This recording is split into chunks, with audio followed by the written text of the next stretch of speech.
Welcome to the another episode of our startup course. अभी तक आपने काफ़ी सारी चीज़ें सीख ली हैं। जैसे हमने अपने इस कोर्स के शुरुआत में ही बात करी थी कि सबसे पहले हम समझेंगे अपने कस्टमर के बारे में। तो ये कस्टमर अंडरस्टैंडिंग की लास्ट वीडियो है। आज की वीडियो में हम एक बहुत ही इम्पॉर्टेंट कॉन्सेप्ट के बारे में डिस्कस करने वाले हैं, that is life cycle of our customer. देखिए, ये वीडियो बहुत ही ज़्यादा इम्पॉर्टेंट होने वाली है, क्योंकि जब आप अपने लाइफ साइकिल को समझते हैं तो इससे आपके स्टार्टअप की मार्केटिंग स्ट्रैटेजी डिफाइन आप कर पाएंगे। आपकी जो सेल्स हैं वो बहुत ज़्यादा बढ़ जाती हैं अगर आप इसको अच्छे से समझ लेते हैं, और कस्टमर का जो रिटेंशन है वो कितना रहेगा, उस हिसाब से आप अपनी फ्यूचर की प्लानिंग जो है वो कर सकते हैं।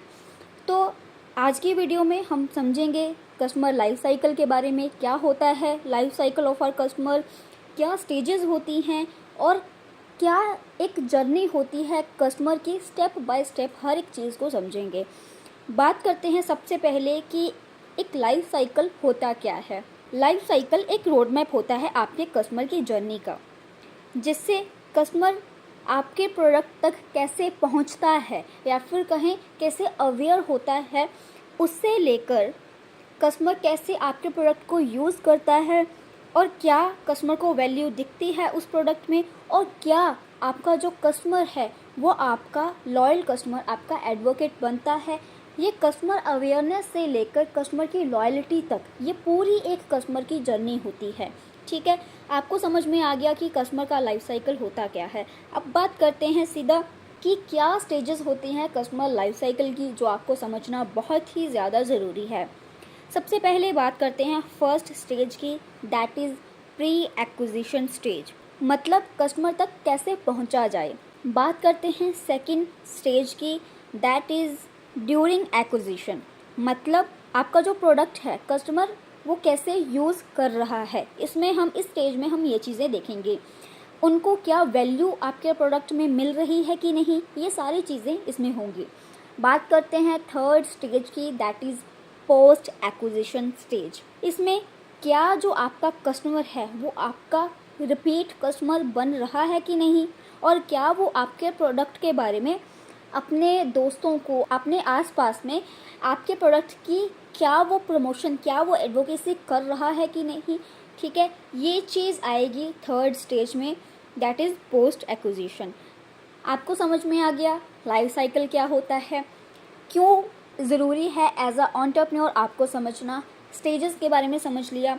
अब हम समझेंगे कि एक कस्टमर की जर्नी जो है वो क्या होती है। ठीक है, इससे आपकी जो मार्केटिंग स्ट्रैटेजी है वो आप डिफाइन कर पाएंगे। ठीक है, जो कि बहुत ही ज़्यादा ज़रूरी है, क्योंकि कस्टमर रिटेंशन होगा तो आपके स्टार्टअप की ग्रोथ होगी। तो चलिए बढ़ते हैं लाइफ साइकिल की स्टेप्स में। सबसे पहले आता है कस्टमर अवेयरनेस। ये पहला स्टेप है जहां आपका जो पोटेंशियल कस्टमर है वो आपके स्टार्टअप के बारे में, आपके प्रोडक्ट के बारे में जानता है या कहीं सुनता है। ठीक है, अब ये कैसे हो सकता है, ये हो सकता है through social media ads, word of mouth, या कहीं एक अच्छी कंटेंट मार्केटिंग स्ट्रैटेजी से। ठीक है, एग्जाम्पल के साथ समझते हैं। मान लीजिए आप इंस्टाग्राम स्क्रॉल कर रहे हैं और आपको एक नए फिटनेस ऐप के बारे में आपको ऐड दिखता है। तो ये वही स्टेज है या फिर कहीं ये वही स्टेप है जहाँ पे आपको एक फिटनेस ऐप के बारे में, एक स्टार्टअप के बारे में पता चलता है।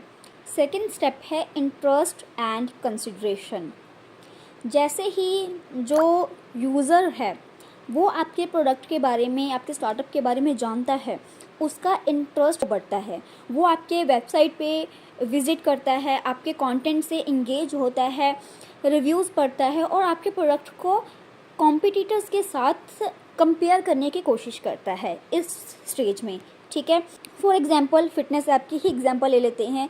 देखिए कैसे एक यूज़र फिटनेस ऐप की वेबसाइट पर जाता है और वहाँ पे जो डेमोज़ हैं, जो डेमो की वीडियोज़ हैं वो देखता है और रिव्यू पढ़ता है।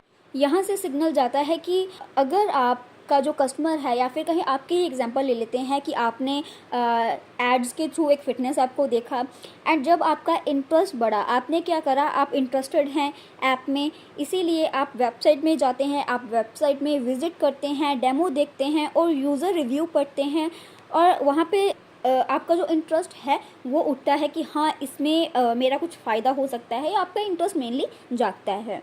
ठीक है, बात करते हैं थर्ड स्टेप की, दैट इज़ कन्वर्जन।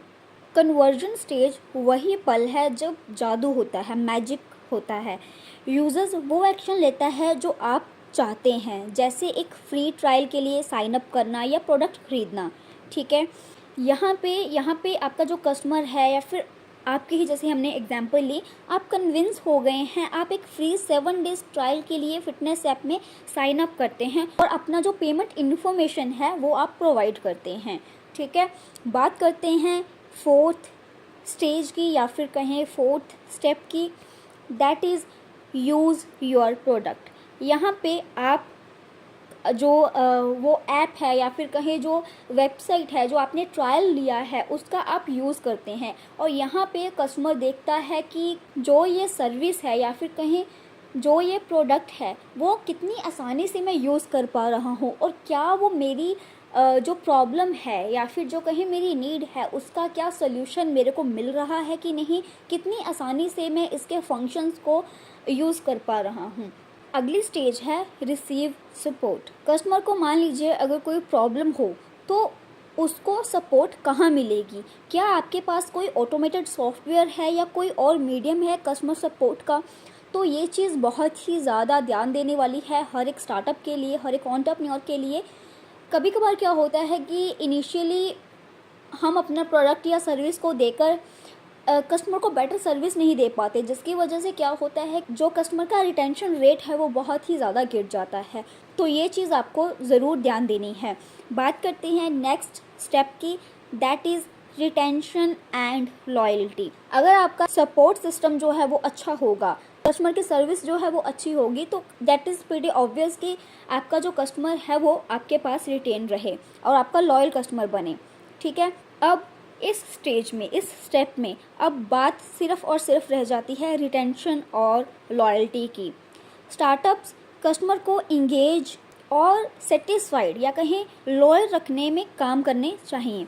इससे क्या होता है, इससे जो कस्टमर का पर्सनलाइज्ड एक्सपीरियंस है वो अच्छा होता है, जिससे आपका कस्टमर, जैसे मैंने बात करी पहले कि कस्टमर का जो लॉयल्टी है वो आपके ब्रांड की तरफ, वो आपके स्टार्टअप की तरफ बढ़ती है। अब जैसे हम फिटनेस ऐप की ही एग्जांपल ले रहे थे, उसके ही एग्जांपल दोबारा ले लेते हैं।